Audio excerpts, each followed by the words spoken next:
Greetings, ladies and gentlemen. So 925 is finally here, and like a sandwich made by an unhappy employee, it's extremely light on filling. But you do get a Dark Ranger transmog. Are you not entertained? Are you not entertained? Let's get into it. So let's get this out of the way right at the start, in case you are here unsure why your hunter doesn't have the appearance for the ranger. First, if you want to gain this appearance, you have to purchase it.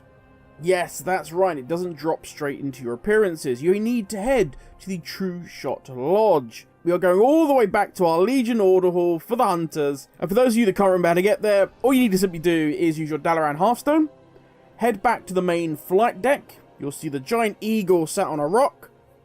Go and talk to the Tauren next to that, and they will carry you away to the True Shot Lodge. Or you can just head there yourself.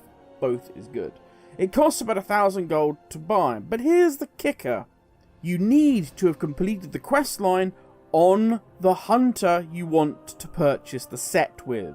Yeah, it doesn't matter if you logged on your main, be that a warlock, demon hunter, whatever it may be. If you've done the achievement already on your main, it will not count. Even though the achievement is account bound, it has to be done on the hunter you want to get the appearance with. By the way, did anyone mention that 925 has a lot of... Now we'll be talking about that in another video. Don't you worry about that. So with that out of the way, let's talk the quest itself. Warning, this will contain spoilers. I'll try and be brief, but let's get into this. So, we kick this off by talking to either Gen, if you're the Alliance, or Celia, if you are Horde.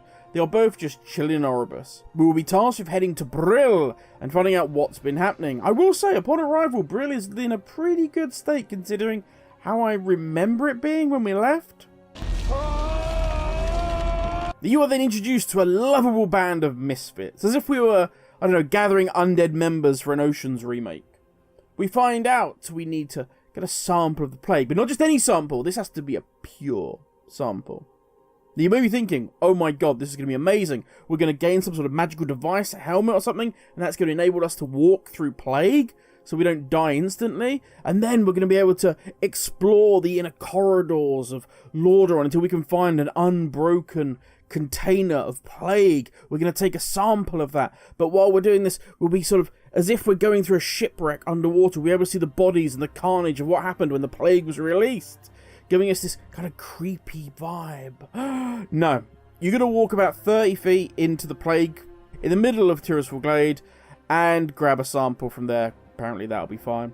Oh, but wait, we do get protected by a giant shield dome by Celia as we do it. Yeah. Just, what do you want, a fucking medal? Once done, it is off to Meldraxis to see what the Plague Masters there make of our little plague. We have a nice chat with Margrave, and we are told, hey, Celia, it doesn't matter if you're raised by the light, if you're raised by necromancy, it's all good, baby, it's all good. What the absolute fudge. Prepare for rants. I will put a skip so you can jump to continue part of this storyline, but we need to talk about this for a second. This is just bad writing. It's a throwaway line that many probably won't even see because they're already headed out the door once they've received their quest. Remember Star Wars when Rey was told that she was just a child of Junkers, nothing more. She was nothing important, but oh wait, no, you're a Palpatine now. And it was cleared up by saying, well, your parents were nothing, but your grandfather was the former emperor of the entire galaxy. That means her mother or father was the son or daughter of Emperor Palpatine. That is very far from nothing. But it's a throwaway line used to try and explain things. This line regarding the light and necromancy is the same. Because if all magic apparently is the same, if all of this cosmic power in the WoW cosmology is the same, then why are we constantly fighting against the Void? Why have we been fighting the Legion? Why did we fight the Scourge? Was it simply because, hey, they just wanted to destroy the planet, we're just saving our own skin? Because if none of the cosmic powers are bad, they're just different, then why don't we just let them take the World Soul? Say, hey look, there it is, take it, we're all good, we're out of this fight, we don't want to be involved. Now, I know the light has shown to be less than pleasant, and don't get me wrong, I love the idea. And I would be all down for something like, hey, the light, the void, life, death, disorder, order, none can survive without the other. None are truly evil, none are truly good. But this world soul, this Azeroth, should be allowed to choose what they wish to be and what they want to become and how they want to manifest their own destiny and all that stuff. It's far from the army of the light, good versus evil, the massive battle that we were going to have with Anduin heading this huge force and all that kind of thing. Yeah, that fantasy idea, I think, has disappeared now. We're going to talk about this in probably 100 odd videos to come, but it's the idea of canon. It's the idea that a story has to matter, even if the story is just a vessel for a video game. But let's focus back on the story, because else I will be here for a very long time. That escalated quickly. You will be directed by Margrave to go and head and see the old friend who maybe, have an idea or two about plagues. We will then be given a number of tasks. Once completed, the plague that we had will become alive. It will become a real boy. We will then kill it, and away we go. Job done. Head back to Brill. By the way, we will be given a new Hearthstone, so before you try and get back to Brill some convoluted way, you can literally just go into your bags, click the temporary Hearthstone, and you are all good back in Brill.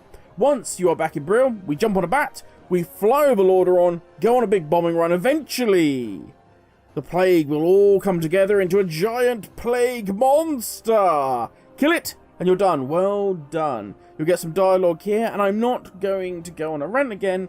That's my opinion of the Dark Ranger dialogue. It's just not good. And there you are. Now you have the title. You've unlocked the appearance for your hunter. And it's not, in my opinion, a great looking set. Yeah. I've seen far better Dark Ranger appearances done by transmog communities. Hell, I mean, this is my one that I still want to level purely so I can have like an undead looking ranger vibe. The one they've created looks like a 4K version of a vanilla set. It's just not that appealing. But that's personal. I know others will love it, and that's all good for you. Overall, the storyline is fine.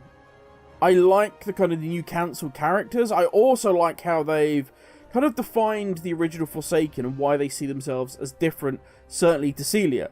They see themselves as those that survived, those that endured not just what was done to them by Arthas, but of how others have seen them as a race, and it has hardened them.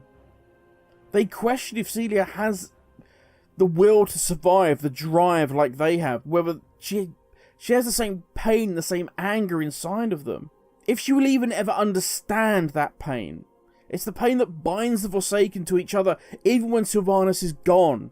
They still share that common bond. And there are other places where it's far more forced, where they're trying to shoehorn in changes and ideas that haven't been earned, and that's the key to it. The best example I can give would be, say, Cairn and Garrosh, when they had their big fight to the death. Cairn dies, but all of a sudden in 10.0, he's just there in Orgrimmar. No explanation, he just lives. Look, yay, aren't you happy? Because they need him for a story. It breaks so much of your immersion, your understanding of the world, what the rules are that govern this world. But if, let's say when Thrall went to Outland, you're asked to join him, he wants to talk to you quietly. And you're told that Cairn's body is being held in status by mages, stopping the poison from finally killing him. There's still a tiny thread of life that hangs in him. But it's going to take a long time to try and get Cairn back, if it's even possible at all. And over the course of 2-3 expansions, every now and again we get a small quest line, just drip feeding, or we get a little bit of information that tells us what's happening and why, all of a sudden we know that Thrall's come back into the Horde because he needs something that will help Cairn. And that's why he's come back. And then, when in 10.0, Cairn appears in Orgrimmar, like, oh my god, it's happened, he woke up. It's setup and payoff that's been earned. Without it, there's no point in caring for the lore of this world. And lore is important because it shapes everything we do, everything we see in this game. From the simplest of quests to, hell, the end boss that we're going to fight in a raid, all of that comes from the lore. And if you stop caring about that, if it stops having any meaning, then you're entirely just relying on gameplay mechanics. And that can very quickly become old, and you can move on to new things, which is done in far better, more modern ways. It has to count for something, or nothing counts. But that's enough for me. Thank you for watching and putting up with my rants. I apologise. Stay safe. I'll catch you all in the next video. I'm going to have a lie down. Laters, everyone.